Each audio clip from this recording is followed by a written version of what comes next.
यथास्थान एकदम। आप लोग भी बैठ जाइए, आप लोग व्यवस्था बहुत बना रहे हैं, बहुत सहयोग भी कर रहे हैं, आप लोग बैठ जाए। गर्मी भीषण है, तो मैं आगे की बात शुरू करूं उससे पहले आप सभी लोग इतना इंतजार किए थे, तल्लीनता से लोगों को सुन रहे हैं, आप सभी लोग एक बार अपने लिए जोरदार तालियां बजा करके स्वागत करेंगे। आपके धैर्य को मैं सलाम करता हूं। इस भीषण गर्मी में भी आप धैर्य बनाए हुए हैं, बड़ा सलाम के पात्र हैं आप लोग। विद्या की अधिष्ठात्री देवी मां शारदे हमारे मध्य मंच में विराजमान आदरणीय हमारे परम पूज्य श्री कैप्टन पी.के. गुप्ता जी, आप वो व्यक्तित्व हैं जिनसे मैं सदैव सीखता हूं। धैर्य क्या चीज है उसकी प्रतिमूर्ति अगर साक्षात मैंने सामने कभी देखा है तो मैंने आपको देखा है। सहनशीलता, धैर्य और समर्पण भाव जो मैं सीखता हूं, मैं आपसे सीखता हूं। मैं आपको नमन करता हूं, आपको सलाम करता हूं। हमारे मध्य इस विकास खंड के यशस्वी खंड शिक्षा अधिकारी जिनकी नम्रता और सरलता के चर्चे उस दूर बिलाक कलान विकास खंड तक हैं, मैं ऐसे खंड शिक्षा अधिकारी को भी बहुत बहुत आदर से, सम्मान से उनको नमन करता हूं, प्रणाम करता हूं। खंड विकास अधिकारी महोदय का भी मैं सम्मान करता हूं, आदर करता हूं। जैसा कि अभी बताया कि बहुत सरल व्यक्ति हैं, मुझे अभी बात हो रही थी महेंद्र सिंह जी से, बड़ा सरल व्यक्तित्व के धनी ऐसे खंड विकास अधिकारी को मैं भी प्रणाम करता हूं। और हमारे संगठन में, हमारे संगठन की रीढ़, हमारे संगठन में एक साथ मिलकर के काम करने वाले व्यक्ति और पूरे जनपद में जो अमृत महोत्सव का आयोजन हो रहा है उसकी चिंता करने वाले हमारे संगठन के महामंत्री श्री महेंद्र सिंह जी का मैं भी स्वागत करता हूं। आपसे अनुरोध करता हूं, तो जोरदार तालियों से स्वागत करिए महेंद्र सिंह जी का और अमित गुप्ता जी का।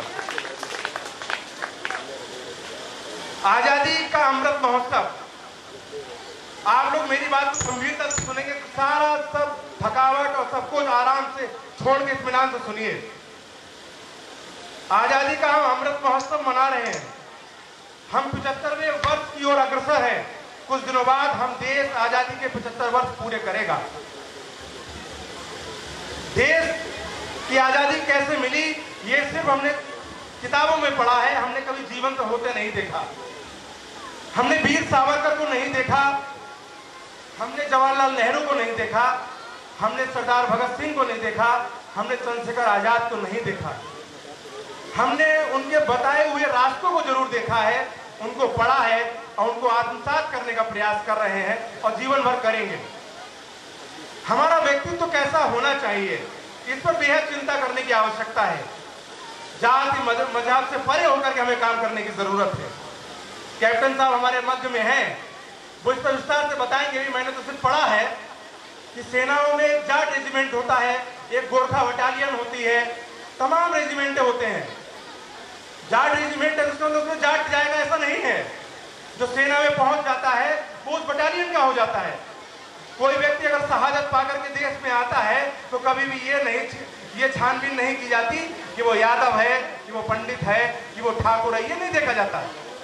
ये तो हम लोगों ने बांटा है, ये हम लोगों ने बांटा है कि ये ब्राह्मण है, ये क्षत्रिय है, ये वैश्य है, ये शूद्र है, ये हम लोगों ने बांटा है।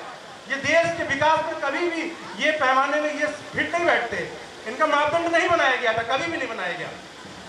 पुराने समय में जो हमको लोगों को शिक्षा देते थे हमने उनको ब्राह्मण मान लिया था। जो व्यापार वर्ग में जाते थे, जो व्यापारी लोग थे, चाहे उसमें ब्राह्मण गया हो, चाहे क्षत्रिय गया हो, चाहे कोई भी गया हो, हमने उसको व्यापारी माना, वैश्य माना, हमने सबको एक तरह से माना। तभी हमारा देश आजाद होने के बाद में आज इस विकास के पैमाने पर, इस विकास की सीढ़ी पर आकर के खड़ा हुआ है। आज देश के हम भूमिका को देख रहे हैं, देश कहां पर जा रहा है, ये चिंता करने वाला विषय है कि देश की स्थिति वर्तमान में क्या है और देश के जो हमारे प्रतीक चिन्ह है उनको लेकर के लोगों का सम्मान क्या है। एक ऐसा माहौल बनाया जाता है कि वंदे मातरम को लेकर के कि वंदे मातरम का गायन नहीं किया जाएगा। एक छोटा सा संस्मरण है, मैं आपको बताता हूं। देश की आजादी के समय 14 अगस्त 1947 की बात है। उस 14 अगस्त 1947 के पहले दिन 13 अगस्त को पंडित जवाहरलाल नेहरू ने सरदार वल्लभ भाई पटेल से कहा, सरदार पटेल साहब, हम चाहते हैं कि देश की आजादी के समय देश की संसद भवन में वंदे मातरम का गायन किया जाना चाहिए। तो सरदार वल्लभ भाई पटेल पंडित जवाहरलाल नेहरू की तरफ मुस्कुराए और मुस्कुराते हुए बोले ठीक है, विचार करा जाएगा। पंडित जवाहरलाल नेहरू से ये बात सुनने के उपरांत सरदार वल्लभ भाई पटेल ने ये सोचा कि ये देश की संसद भवन में और आजादी के अवसर पर जब वंदे मातरम का गायन किया जाना है तो किस व्यक्ति को चुना जाए। उन्होंने एक देश के बहुत प्रख्यात शास्त्रीय संगीतकार थे, उनका चयन किया और उनसे कहा कि हम देश की जब आजाद होने के पायदान पर देश खड़ा होगा तो हम आपसे ये इच्छा व्यक्त करते हैं कि आपके द्वारा वंदे मातरम का गायन देश की संसद भवन में किया जाना चाहिए। आपको ये जानकर हर्ष होगा, उस संगीतकार ने एक शर्त रखी, बड़ी रोचक शर्त थी, ये इतिहास में नहीं मिलेगा आपको कहीं। जो बड़े बड़े लेखक इतिहासकार उन्होंने इस विषय को लिखा है। उन्होंने एक रोचक शर्त रखी सरदार वल्लभ भाई पटेल के सामने। उन्होंने कहा मैं देश की संसद में अपना वंदे मातरम का गायन तभी करूंगा जब मुझे पूरा वंदे मातरम गायन का अवसर दिया जाएगा, तभी मैं ये देश की आजादी के अवसर पर पूरा वंदे मातरम का गायन करूंगा। उन्होंने कहा ठीक है, मुझे कोई दिक्कत नहीं है, आप पूरा राष्ट्रगान, पूरा राष्ट्रगीत का जो है पूरा गायन करिए। 14 अगस्त 1947 की शाम को जब सत्ता का हस्तांतरण किया जा रहा था तब उस व्यक्ति को, जब पंडित जवाहरलाल नेहरू अंग्रेजी में भाषण देने के बाद में जब मंच से हटकर के सामने बैठे, मैं तो आज तक ये समझ नहीं पाया देश की आजादी में जो प्रथम भाषण दिया था जवाहरलाल नेहरू साहब ने वो अंग्रेजी में क्यों दिया था, मेरे समझ में नहीं। वो अंग्रेजों के लिए भाषण था या देश की आवाम के लिए भाषण था, ये अलग का विषय है, इससे बाद में कभी चर्चा करेंगे। लेकिन जब जवाहरलाल नेहरू जी ने भाषण देने के उपरांत जब अपने सीट पे बैठे तो उसके बाद जब देश के शास्त्रीय संगीतकार को आमंत्रित किया गया, उस संगीतकार ने उस डाइस पर खड़े होकर के पूरा राष्ट्रगीत गाया था, वंदे मातरम गाया था। 9 मिनट 50 सेकंड का था और 22 पंक्तियों का राष्ट्रगीत का गायन उस व्यक्ति ने मंच पे किया था। आप में से किसी को उस व्यक्ति का नाम पता हो तो बताइएगा। कोई व्यक्ति जानता है उस शास्त्रीय संगीतकार का नाम क्या था? उस शास्त्रीय संगीतकार का नाम था पंडित ओमकार नाथ ठाकुर। ऐसे लोग, ऐसे बिरले लोग जिन्होंने देश अंग्रेजों के सामने चुनौती दी, ऐसे लोगों के नाम इतिहास में कहीं नहीं दिखाई देते। हम नहीं जानते, बच्चे नहीं जानते होंगे पंडित ओमकार नाथ ठाकुर ने अंग्रेजों के सामने देश की शहादत के उपरांत देश की आजादी के प्रथम दिवस पर पूरा राष्ट्रगीत उनके समक्ष गाया था। नहीं जानते हम लोग। ऐसे बहुत से इतिहास हैं जिनको हम नहीं जानते। हमको जानने और समझने की जरूरत है। हमें ये बच्चों में बताने की जरूरत है। देश की आजादी में तक खड़ा वो कपाल तो नहीं मिली थी हमें, उसके लिए कई लोगों ने शहादतें दी हैं, बहुत त्याग और बलिदान दिया है, तब जाकर देश की शहादत हमको, देश की आजादी हमको प्राप्त हुई। आज के समय में एक नया चलन है। मैं अक्सर ये बात कहता हूँ कि हमारे बच्चों में वो संस्कार नहीं रह गए। हमारे माता पिता, हम लोग घर में समाज में बैठ करके कहते हैं, क्या कहते हैं, आजकल बलात्कार की घटनाएं बहुत हो रही हैं, आज महिला सम्मान नहीं हो रहा है, नारी शक्ति का प्रभाव देखने को नहीं मिल रहा है, बड़ा लोग कहते हैं। लेकिन ये सब चीजें कहाँ से आएंगी? ये हमें और आप में से आएंगी, शिक्षा के मंदिर से आएंगी। शिक्षा के मंदिर में ऐसे शिक्षक तैयार होने चाहिए जो देश के युवा कर्णधारों का सृजन कर सके, ऐसे बच्चों का सृजन कर सके जो देश विकास में सहायक हो, उनकी सोच को सहायक हो। अभिभावक लोग घर में बैठ के कहते हैं कि बच्चों में संस्कार नहीं रहे। संस्कार कैसे आएंगे? आपने बच्चों के साथ बात करना बंद कर दिया, आपने बच्चों के साथ संवाद करना बंद कर दिया, बच्चों को अलग कमरा दे दिया, अपना अलग कमरा ले लिया, आप मोबाइल में व्यस्त हैं, बच्चे अपनी दुनिया में व्यस्त हैं, माता पिता से संस्कार नहीं लेते, माता पिता से बातचीत नहीं करते, दादा दादी घर में नहीं रहते, चाचा चाची घर में नहीं रहते, सबने अपने अलग अलग बंटवारा हो गया, कोई उस घर में रह रहा है, कोई उस घर में रह रहा है, तो संस्कार कहाँ से लाएंगे आप? कहाँ से लाएंगे? मई जून की छुट्टियों में मुझे याद है हम नाना नानी के घर जाते थे, हम दादा दादी के घर जाते थे। आज बच्चे समर कैंप में जाते हैं, समर कैंप में जाते हैं। 2 महीने मिलते थे शिष्टाचार और संस्कार के, अभिभावकों के साथ में, अपने दादा दादी नानी नानी के साथ में बैठ करके उनके साथ शिष्टाचार सीखने के। लेकिन उन 2 महीनों में हमने अब क्या किया? हमने समर कैंप में बच्चों को सीखना, नया चलन चला है। बच्चों को कब वक्त देंगे, कब बैठेंगे? माता पिता कब बताएंगे ये दादा हैं, ये बाबा हैं, ये दादी हैं हमारी, जिन्होंने हमको इतना बड़ा किया, इनको हमें जन्म दिया है।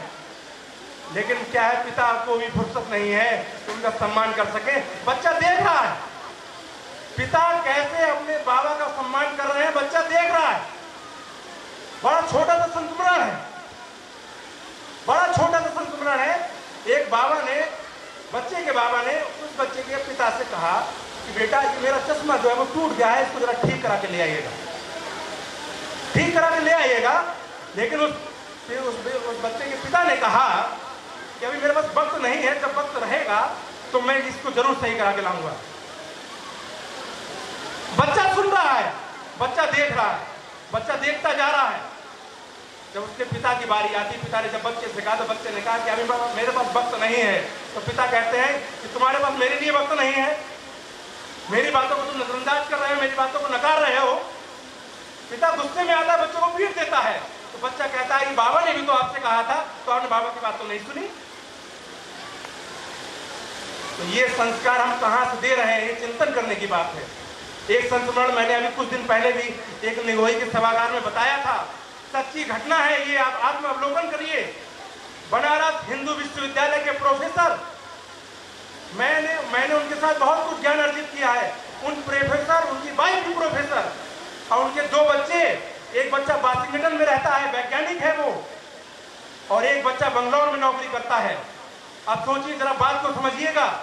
जब उनके प्रोफेसर साहब की स्वास्थ्य खराब होता है तो वो माँ फोन करके कहती है, दोनों बच्चों को फोन करती है कि क्या आपके पास थोड़ा वक्त होगा, पिताजी बीमार पड़े हैं, आपको देखना चाहते हैं, वो आपको देखकर ठीक हो जाएंगे। ये होता है, पिता अपने बच्चों से बात कर ले, माँ अपने बच्चों से बात कर ले, तो उसको लगता है मेरी तबीयत ठीक है। तो उस बड़े बच्चे ने कहा कि मेरे पास अभी वक्त तो नहीं है माँ, लेकिन मैं बंगलौर में जो छोटा वाला भाई है उससे कह दूंगी, वो वक्त निकाल के जरूर पहुंचेगा। उन्होंने कहा ठीक है, माँ ने भी कह दिया कि ठीक है। कुछ दिनों बाद, 2 दिन बाद उस पिता की मृत्यु हो जाती है। उस पिता की मृत्यु हो जाती है 2 दिन बाद। उस पिता की लाश मोर्चरी में 2 दिन रखी रहती है और बच्चे 2 दिन बाद उसके अंतिम संस्कार को पहुंचते हैं।